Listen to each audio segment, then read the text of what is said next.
Israeli फौज की तरफ से गाजा में लाशों के बरामद होने के कुछ घंटों बाद इस बात की तस्दीक हुई है कि रफा खित्ते में एक सुरंग से मिली 6 लाशें इजरायली बंधकों की हैं। कार्मिल गेटी ईटन यरूशलेमी, हर्ष गोल्डनबर्ग, पॉलिन एलेक्जेंडर, लोबानो, अलमोग सारूसी और ऑरी डेनिनो के शवों को इजराइल लाया गया है। वो 7 अक्टूबर को हमास जंगजू के जरिए अरकमाल बनाए गए बंधकों में से थे।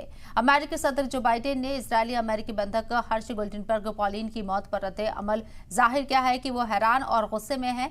ये तब हुआ जब इजरायली फौज ने कहा है कि उसने गाजा में लड़ाई के दौरान कई लाशों का पता लगाया है। इजरायली बंधकों की मौत ने सरकार से बंधकों के लिए जंगबंदी समझौते को महफूज करने की मांग को बढ़ा दिया है। कैद में बंधकों के परिवार के मेंबर ने अपने हफ्तावार एहतजाजी मुजाहिरा किया और तेल अवीव में नेतन्याहू सरकार के खिलाफ जबरदस्त मुजाहिरा किया गया। सरकार पर जंग को तूल देने और जंगबंदी से पीछे हटने का इल्जाम लगाया गया है। मुजाहिरीन ने जल्द से जल्द जंगबंदी करने और बंधकों की रिहाई की मांग की है, लेकिन गाजा में बंधक और जंगबंदी की कोशिश दम तोड़ती दिख रही है। जहां एक तरफ बच्चों को पोलियो की टीकाकारी के लिए महदूद जंगबंदी का ऐलान किया गया है, वहीं इजराइल के हमलों का सिलसिला जारी है। इजराइल के मुज़ाकरातकारों ने कहा है कि जबकि इजराइल बाकी बंधकों की वापसी के लिए बहुत आगे तक जाने को तैयार है, असली रुकावट हमास की मांगे है। उनका कहना है कि हमास ये इंतबा देकर देश पर अपने उसूलों को त्यागने का दबाव बनाने की कोशिश कर रहा है कि बातचीत टूटने के करीब है।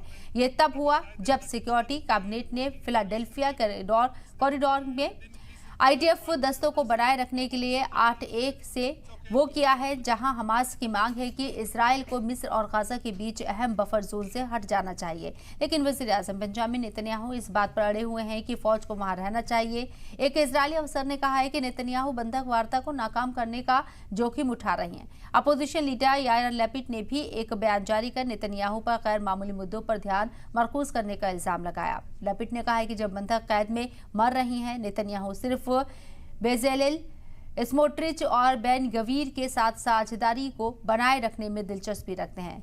लैपिड ने कहा है कि वज़ीर आज़म को ना तो फिलाडेल्फिया कॉरिडोर और ना ही गाजा में पोलियो वैक्सीन में दिलचस्पी है। फिलहाल इजराइल ने खुद से हमास पर हमले करने रोक दिए हैं और 10 साल तक के बच्चों को पोलियो से बचाने और वायरस के प्रयास को रोकने के लिए ये फैसला किया गया है। पोलियो अभियान के तहत 3 दिन तक बच्चों को पोलियो ड्रॉप दी जाएगी और इसकी